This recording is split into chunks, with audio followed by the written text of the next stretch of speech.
Assalamualaikum warahmatullahi wabarakatuh. Nama saya Meria Syakina dari kelas S1 Analis Kimia. Di sini saya akan menjelaskan bagaimana caranya membuang data dengan metode grup. Metode grup ini dibagi menjadi 3, yaitu metode grup 1, 2, dan 3. Pertama-tama, kita akan ke metode grup 1 terlebih dulu. Nah, untuk metode grup 1 ini digunakan apabila kita ingin menganalisis data terendah dan data tertinggi, karena kita melihatnya secara kasat mata. Jadi, data terendah dan data tertingginya itu sama-sama ekstrim. Nah, langsung saja. Langkah pertama, data diurutkan. Nah, di sini datanya sudah berurutan ya, dari yang terkecil sampai data terbesar.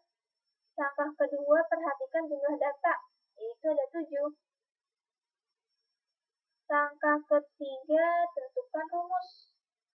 Nah, di sini sudah terdapat 2 rumus. Yang pertama untuk menentukan data minimal atau data terendah, dan yang kedua menentukan data maksimal atau data tertinggi.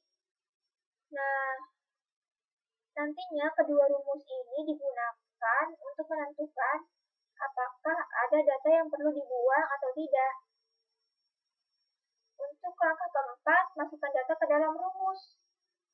Nah, tapi sebelum itu kita harus mencari nilai rata-rata dan standar deviasinya dulu.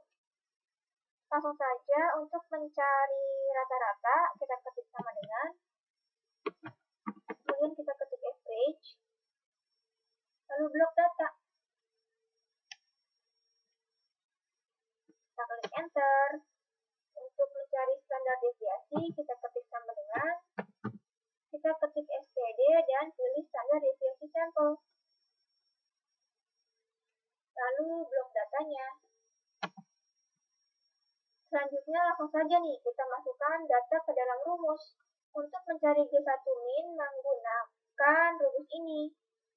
Caranya kita ketik sama dengan, kemudian buka kurung, nilai rata-rata dikurang nilai dari X1, yaitu 0,39. Dibagi dengan standar deviasi. Lalu kita klik enter. Selanjutnya berikan kesimpulan, yaitu G1 min dengan nilai 1,349443 itu nilainya lebih kecil dari G1 kritis dengan nilai 1,9380. Maka data terendah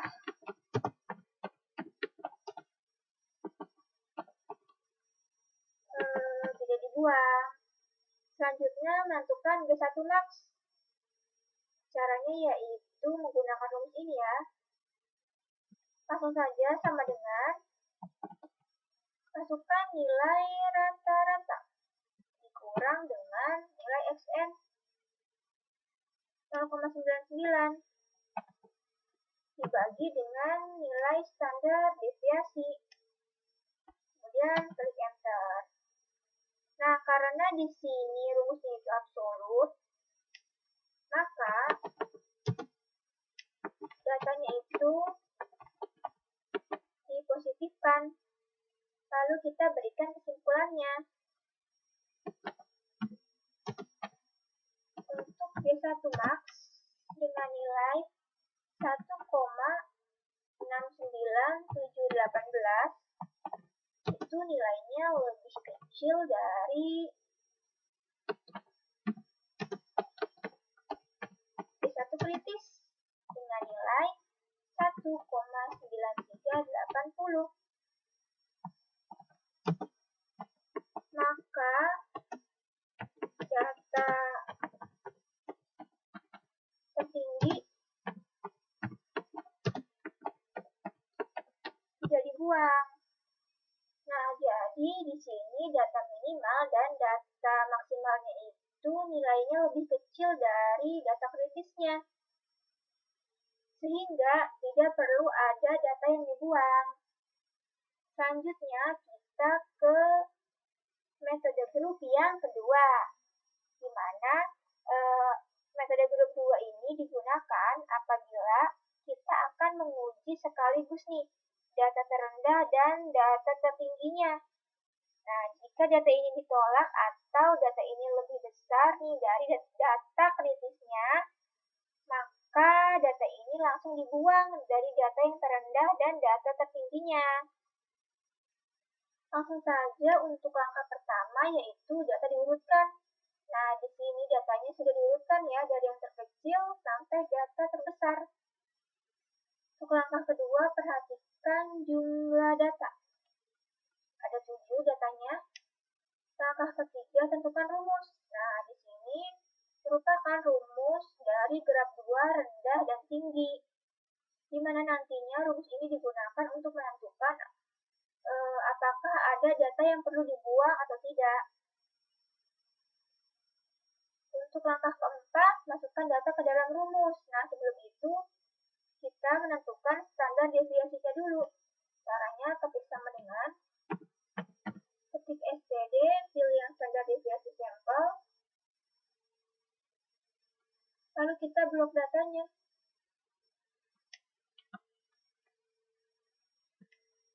Kita klik enter. Selanjutnya, kita langsung saja nih memasukkan datanya ke dalam rumus. Kita ketik sama dengan nilai dari xn 0,99 dikurang nilai dari x1 0,39 tutup kurung dibagi dengan nilai dari standar deviasi. Kita klik enter dan berikan kesimpulan, di mana untuk G2 dengan nilai 3,04623 itu nilainya lebih kecil dari G2 kritis dengan nilai 3,7200. Maka data tidak ada yang perlu dibuang. Nah, selanjutnya kita ke metode grup yang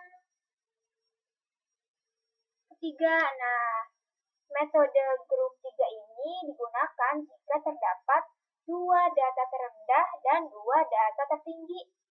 Sedikit berbeda dengan data yang lainnya.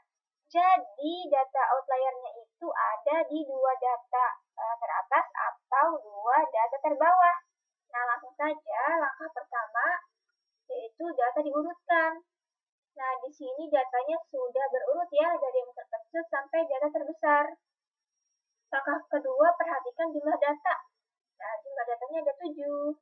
Langkah ketiga, tentukan rumus. Nah, di sini sudah terdapat 2 rumus. Yang pertama untuk menentukan data minimal atau data terendah, dan yang kedua untuk menentukan data maksimal atau data tertinggi.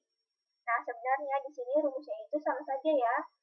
Hanya saja perbedaannya pada data terendah kita harus mencari nilai varians tanpa 2 data terendah. Sedangkan pada data tertinggi kita harus mencari nilai varians tanpa 2 data tertinggi. Nah, nantinya dari kedua rumus ini itu digunakan untuk menentukan apakah ada data yang perlu dibuang atau tidak. Langkah keempat, masukkan data ke dalam rumus. Nah, sebelum itu kita harus menentukan dulu nih nilai varians tanpa 2 data terendah dan nilai varians tanpa 2 data tertinggi. Kita juga harus menentukan nilai varians dari jumlah seluruh data dan juga kita menentukan jumlah datanya. Langsung saja, untuk menentukan nilai varians tanpa 2 data terendah, caranya kita ketik sama dengan kemudian var, kita klik var sampel, Nah, kita blok data tanpa dua data terendah. Jadi kita blok dari data ketiga sampai data ketujuh.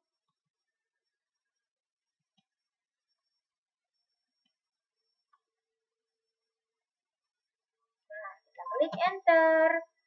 Selanjutnya untuk menentukan nilai varians tanpa dua data tertinggi, caranya ketik sama dengan, kemudian kita ketik var sampel, lalu kita blok data tanpa dua data tertinggi, yaitu kita blok dari data pertama sampai data kelima, lalu kita klik enter. Selanjutnya kita menentukan nilai varians dari jumlah seluruh data, yaitu ketik sama dengan, ketik var, kita pilih var sampel, dan blok semua datanya. Klik enter. Lalu jumlah datanya ada 7. Langsung saja kita masukkan data ke dalam rumus. Untuk menentukan G3min, caranya kita ketik sama dengan, kemudian 1 dikurang dalam kurung N-3, berarti 7 dikurang 3, tutup kurung, dikali dengan nilai varians tanpa dua data terendah. Kita masukkan, tutup kurung dibagi dengan N-1, berarti 7 dikurang 1, tutup kurung dikali dengan nilai varians dengan jumlah seluruh data. Kita masukkan, tutup kurung, kemudian kita klik enter. Lalu kita berikan kesimpulan, yaitu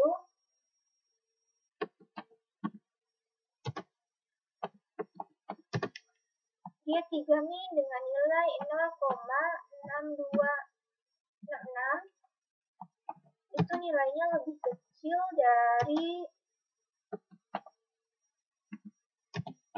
G3 kritis dengan nilai 0,8980. Maka data terendah tidak dibuang. Nah, selanjutnya menentukan G3max. Langsung saja caranya, kita ketik sama dengan 1 dikurang dalam kurung N-3, berarti 7 dikurang 3, tutup kurung, dikali nilai varians tanpa dua data tertinggi. Kita masukkan, kemudian tutup kurung, dibagi dengan N-1, 7 dikurang 1, tutup kurung, kemudian dikali dengan jumlah dari varians data keseluruhan. Kita masukkan nilainya, kemudian tutup kurung, lalu kita klik enter. Nah, selanjutnya kita tinggal berikan kesimpulannya nih, yaitu G3max dengan nilai 0,6921 itu nilainya lebih kecil dari G3 kritis dengan nilai 0,8980. Maka data tertinggi tidak dibuang. Nah, jadi untuk data minimal dan data maksimalnya itu tidak perlu dibuang karena nilainya itu lebih kecil dari data kritisnya. Sekian yang bisa saya sampaikan, kurang lebihnya mohon dimaafkan. Wassalamualaikum warahmatullahi wabarakatuh.